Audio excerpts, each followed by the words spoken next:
बिस्मिल्लाहिर्रहमानिर्रहीम। अस्सलाम वालेकुम। वेलकम टू माय चैनल सासूस किचन। आज मैं बना रही हूँ रशियन सैलड। तो इसके लिए मैंने ले ली है एल्बो मैक्रोनी, जो मैंने पहले से बॉईल करके रख ली है। और हमको चाहिए फ्रूट्स, जिसमें मैंने लिया है बनाना, एप्पल और ग्रेप्स।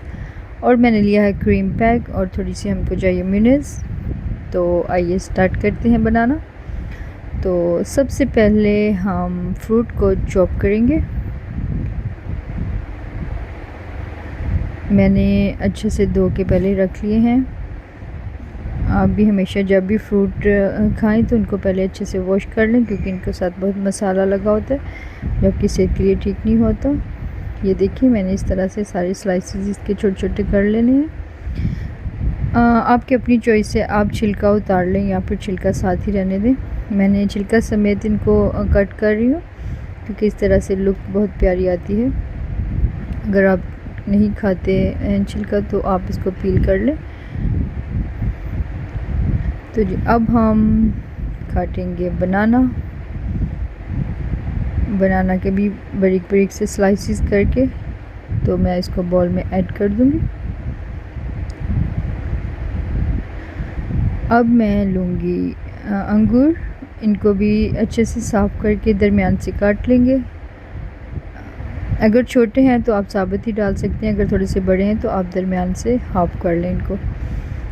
तो अब हम लेंगे क्रीम पैक और इसको खोल के हम एक बॉल में डालेंगे। इसको सारी क्रीम जो है हम एक बॉल में डालेंगे और हम इसको अच्छे से मिक्स करेंगे ताकि स्मूथ सी हमारी हो जाए क्रीम। ये देखिए, दोनों पैक मैंने खोल के बॉल में डाली हैं। आपने अपनी क्वांटिटी के हिसाब से एक पैक लेना है या दो लेना है। ये है कॉकटेल का टीन पैक जो मैंने ओपन कर लिया है। ये देखिए, इसके ऊपर जो होता है, इसका जो हम उतारते हैं लिड, इसको आप ऐसे ना फेंका करें, जो बहुत डेंजरस होता है।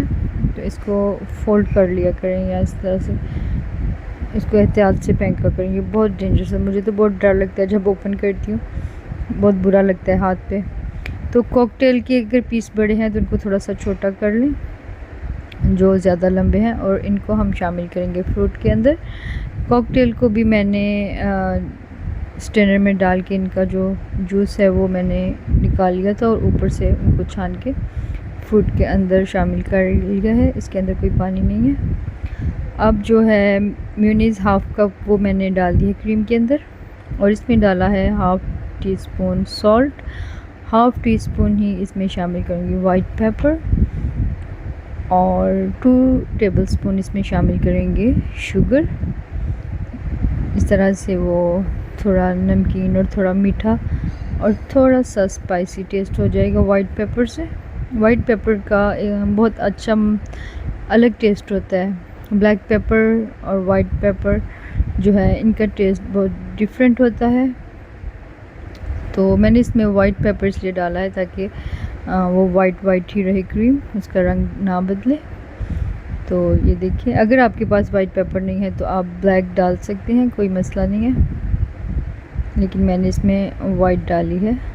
अब मैं इस क्रीम को, जिसमें मैंने मिनरल्स शामिल किए, इसको अच्छे से फ्रूट के अंदर मिक्स कर लूँगी। तो जी, ये देखें, हमारा सैलड हो गया है रेडी। बहुत ही क्विक और इजी है इसको बनाना, कोई मुश्किल नहीं है। अगर आपके घर मेहमान आ रहे हैं और आपके पास टाइम नहीं है तो आप इस तरह की क्विक रेसिपी बना सकते हैं। ये देखिए हमारी फाइनल लुक। मैंने इसके ऊपर ड्राई पपाया और कीवी फ्रूट डाला है काट के, और मैंने अंगूर डाले हैं। कमेंट बॉक्स में बताएं आपको ये मेरी रेसिपी कैसी लगी। दुआ में याद रखें, हमारे चैनल को सब्सक्राइब करें, शेयर करें वीडियो को, और कमेंट्स बॉक्स में बताएं। अल्लाह हाफिज़।